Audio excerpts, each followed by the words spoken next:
Hi, everyone. Welcome to A New View. I'm Kim, and I'm here with Shira, Lee, and Juji. We are four friends, speakers, and professionals from different cultures, backgrounds, and age groups coming together to offer healing and inspiration. Today, we are going to talk about the magic of serendipity. Anyone here have a serendipitous moment they want to share? Oh, but yes. Yes, I do. And it is one of my favorite stories to tell all the time. Do tell. So, well, y'all know this, but our audience doesn't. So, believe it or not, I remember the date. It was April 12th of 2018, so a little over 4 years ago. I was invited to a Girls Inc. event because I was doing, empowerment for women and girls. And so I was sitting at the Girl Scouts table. The Girls Inc. and Girl Scouts are two different organizations.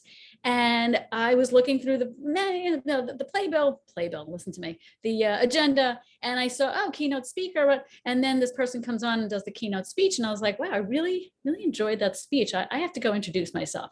So I go up to the front of the room and I'm waiting for a couple of minutes. And all of a sudden I said, hi, I just want to introduce myself. I really enjoyed your speech. It was Kim. And so, we were just chatting for a few minutes and then she goes, oh, what's your name? And I said, Shira. She goes, Shira? What's your last name? I said, Breyer, Shira Breyer. She goes, hold on a second. She goes over and grabs her daily planner. Who the hell has that anymore? She opens it up and she's looking through the pages. And all of a sudden she stops and she goes, look, there's your name right there. I'm supposed to know you. I'm like, what is happening right now? And I said, what do you mean you're supposed to know? She goes, I had a meeting with somebody and they gave me your name. And anyway, she wrote down, it was, I guess, a little scribbly. So she couldn't read her own handwriting. It just said Eric from a certain company. And I'm like, Eric, I know a bunch of Erics. But anyway, by the time we figured it out, it had been a couple of weeks and we had already had lunch and fallen in love with each other. So it didn't really matter.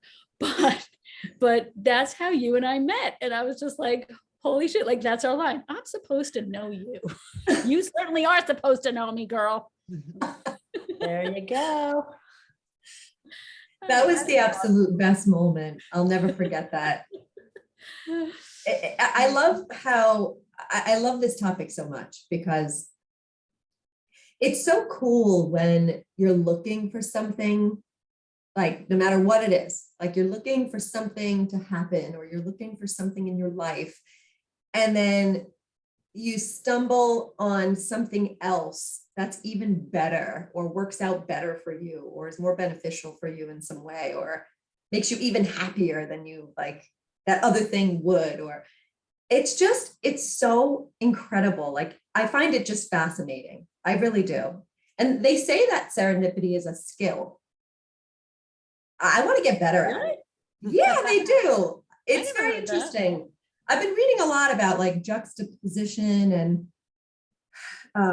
just diversity and how serendipity like develops in those moments the most, which makes sense to me actually, because I find that the moments of the unknown, like if I get excited about something, like I don't know if it's going to happen or I don't know what's like, when you just don't know, a lot of people, and I done this plenty of times in my life, like been in fear of that. Like the unknown is scary. Uncertainty is scary.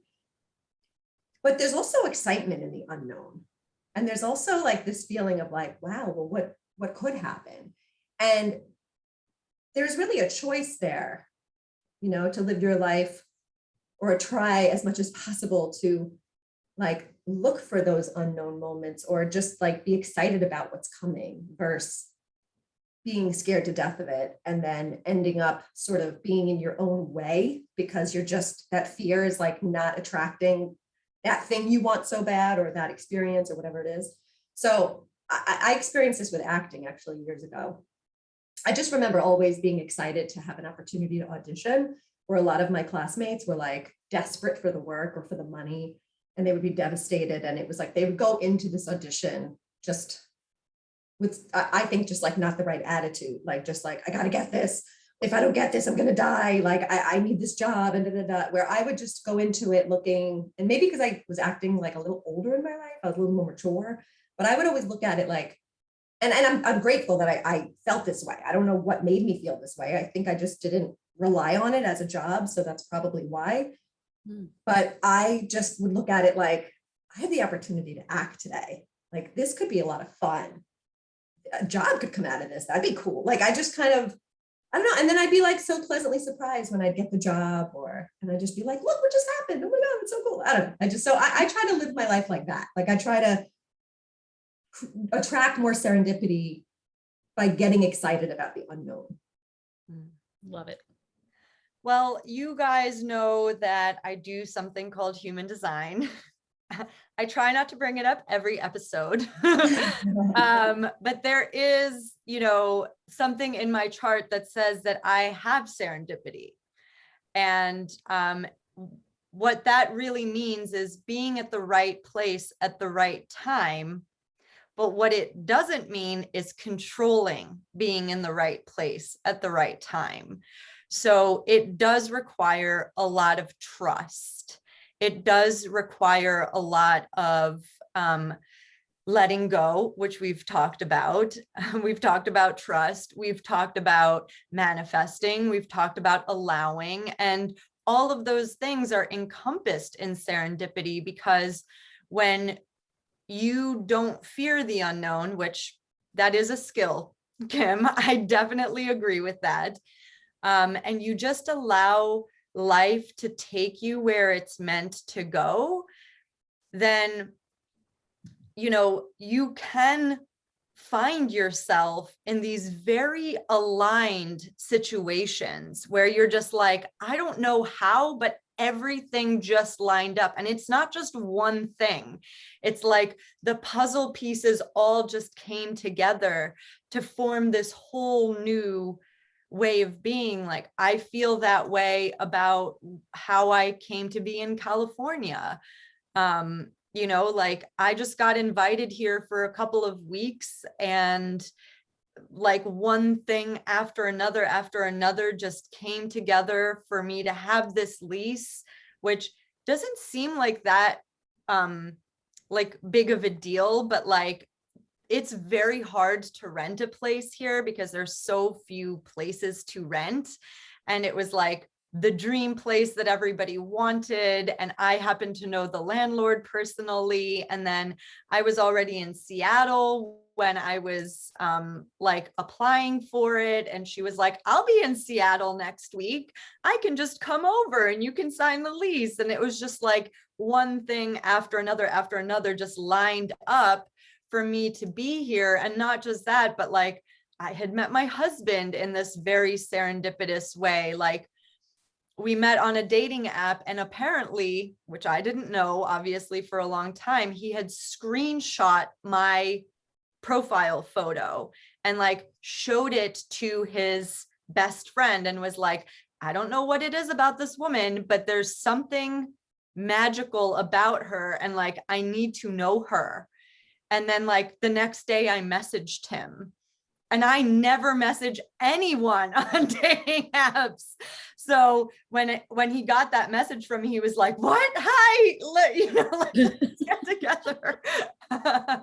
And it was just really like interesting how all of that lined up, and just, everything just sort of fell into place. That's what serendipity feels like. And other people will say it's luck. Other people will say like, oh, you just got really lucky. And for me, it's like, well, I aligned to being here. So you can call it whatever you want, but it's just, this is where I'm meant to be. And that like deep in your core that this is what's meant to be happening when you're experiencing serendipity. Like Shira, you were like, yeah, of course I have to know you, Kim. Duh. And here we are. You couldn't have predicted this in 2018. That's the coolest part about it, is remembering that moment and then thinking about all the things that happened after. It's just like, wow. Yep. And many, many serendipitous moments in between.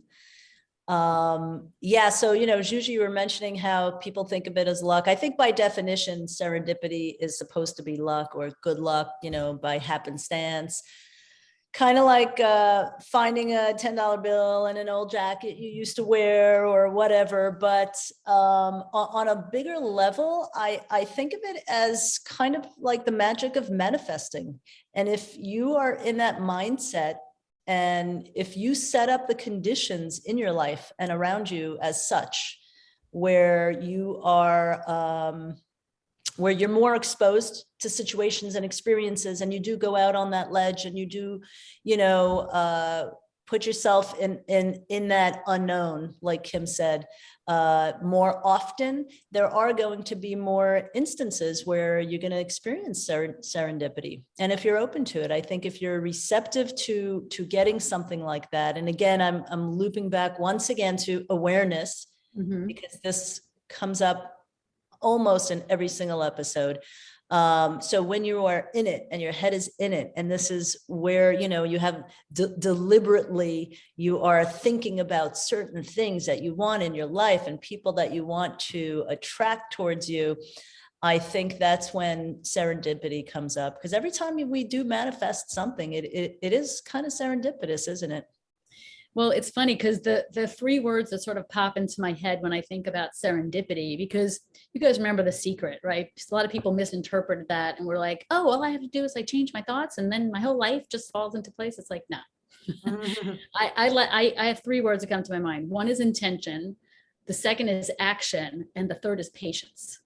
So it's like when you have an intention to do something, like Lee, you had an intention, you've wanted it for a long time. It's not like you thought it, you took action, and then kaboom, it happened. It's like this ever unfolding thing. And so you had the intention, you've taken action, you've done things that you have to do, and then you just release. You release it, you try to not have the resistance, and then life kind of surprises you sometimes. Yes, sometimes it surprises you in a way that you don't want it to. Like, I never intended or even thought in a billion years that I would get divorced. It wasn't even a thought in my head. In fact, I would look at other people and was like, well, see, I'm going on 30 years because meanwhile, I wasn't really happy. So when I made the decision that, I was leaving, and then I took a year off just to be with myself, and then I decided to put myself out there again, I guess it was May of 2020, I too looked at it, Kim, it was reminding me of your story about I'm just going to see where it takes me, right? It's just going to be a big old adventure. I'm just going to go with the flow. We'll see what happens. Because, everyone's got their horror online dating stories, right? So I'm just like, well, I'm about to amass my own, yay. And I did, and I met, and I just had fun with it. I was like, we'll see. Other people are like, oh my God, I have to make a profile. I got to find somebody. Where are they? Blah, blah, blah. And they just get so stressed out. And that's how I met Adi, the love of my life. So there's something to it. My sister actually met Mike, my husband, at a party moons ago now, over 10 years ago now. And she had one conversation with him, and she told me this way later, but she had one conversation with him, never met him before, and knew he was the one for me. And it's crazy. That's crazy, right? And then she tried to get us to meet, and it didn't work out. And about a year later, when this is, he was dating someone that year, I was dating someone that year, this never happened. My sister went to the same person's party, a year later. It was like Cinco de Mayo or something like that. And they met again, and, oh, do you remember me? Yes, I remember, blah, blah, blah. And he said, well, listen, I'm single now. I don't know if your sister's single, but why don't we just cut out the middleman? And if she's okay with it, give me your number and I'll give her a call. And it was so just quick, he got delivered to my doorstep. I didn't have to do anything. But what I was doing in my apartment, which nobody knew, but I was looking forward to love. I was inviting it in. I was making room in my closet. I was talking to my pillow. Yes, I know I'm crazy, but I was Oh, I like, did that too. You gave me that word. Yes, I did. and I wasn't pushing against it. I wasn't resisting it. And you know, a lot of people who want love, it's very easy to create some resistance there because you just want it so bad. You know, we all want love. But I just was like, I don't know when, I don't know how, but it's coming one day and I'm looking forward to it, and tried to have that sort of same attitude as when I was acting and didn't know when I was going to get an acting job. Like, and it worked. So I'm definitely working towards just being more like that in life about everything. Like just looking forward to what I don't know is coming, you know, just the unknown. I'm inviting in the unknown. I'm welcoming excitement about it. And that's what I'm just going to keep working on. I love that. Emma, the reason why I love that story is because it was a general thing that you were inviting in. You know, you were inviting in love, but you weren't so attached to the how.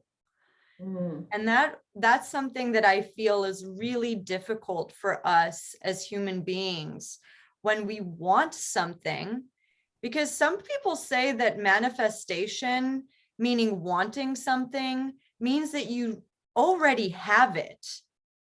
It just isn't yours yet.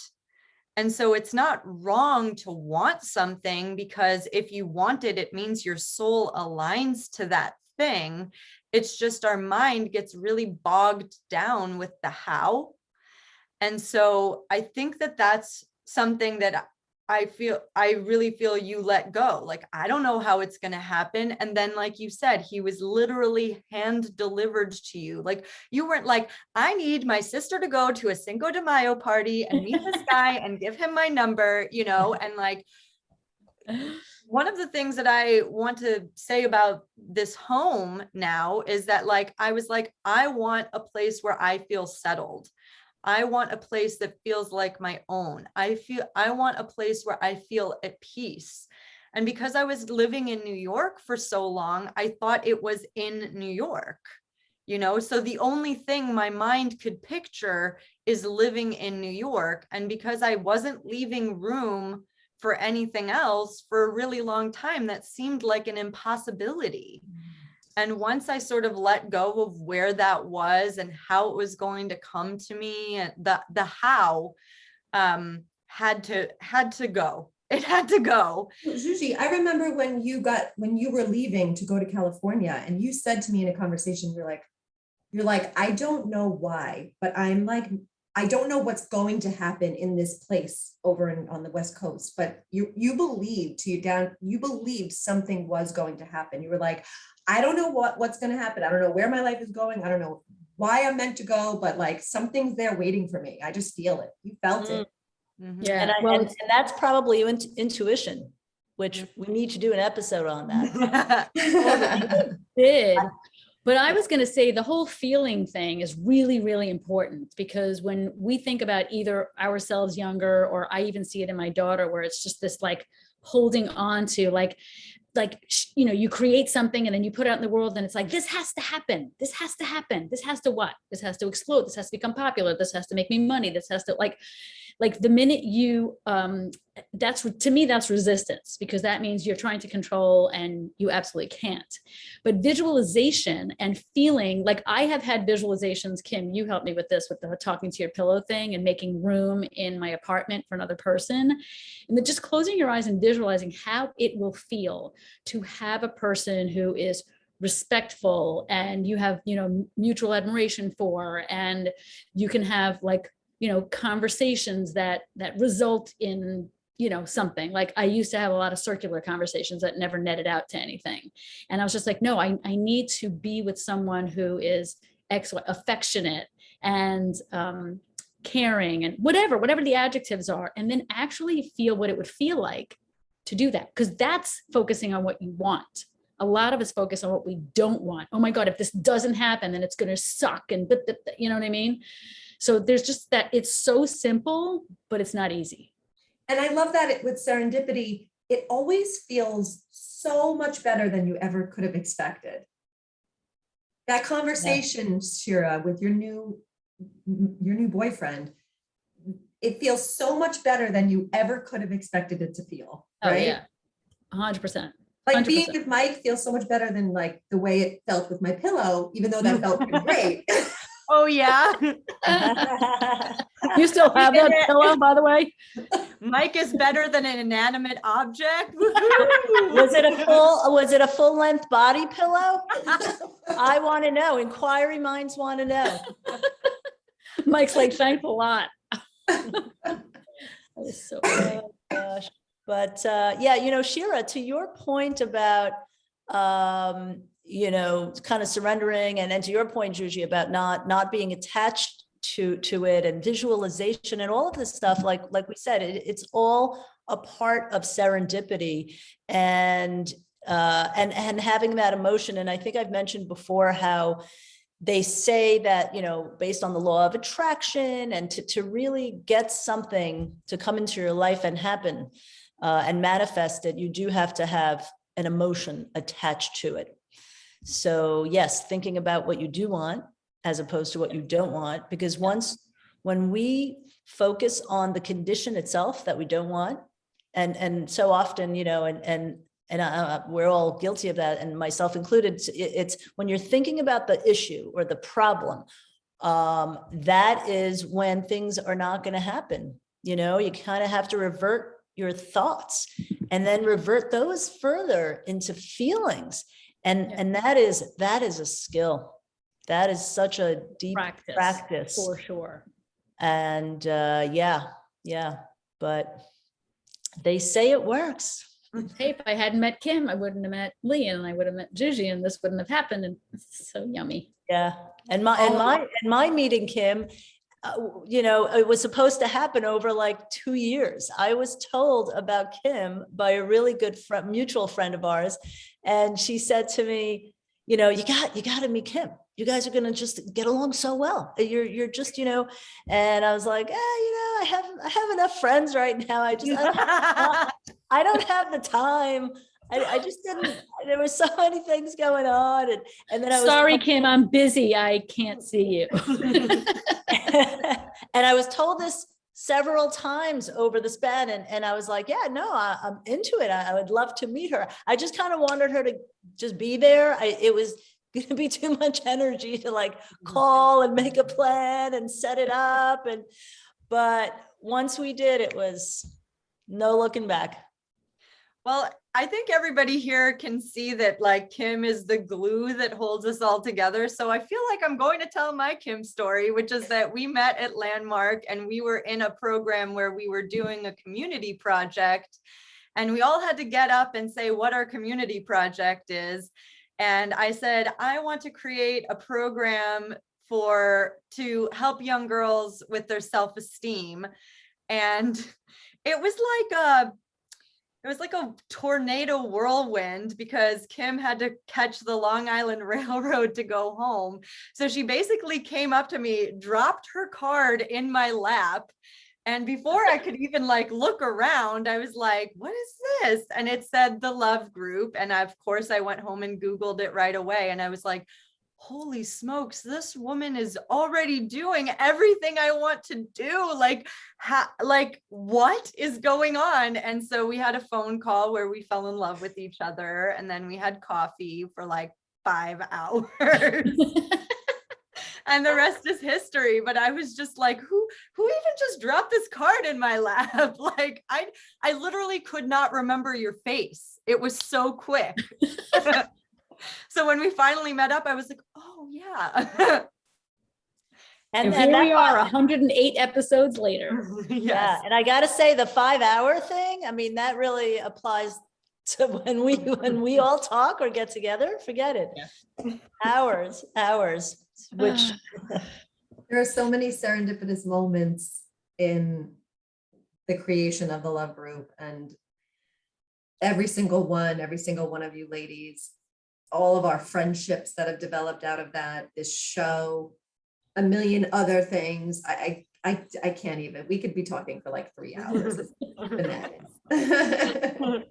But I think this is a really wonderful place to wrap. And if you've enjoyed our conversation, please subscribe to our channel and be sure to let us know if you have any topic requests or questions by commenting below. And we will see you soon. And thanks for watching. Bye.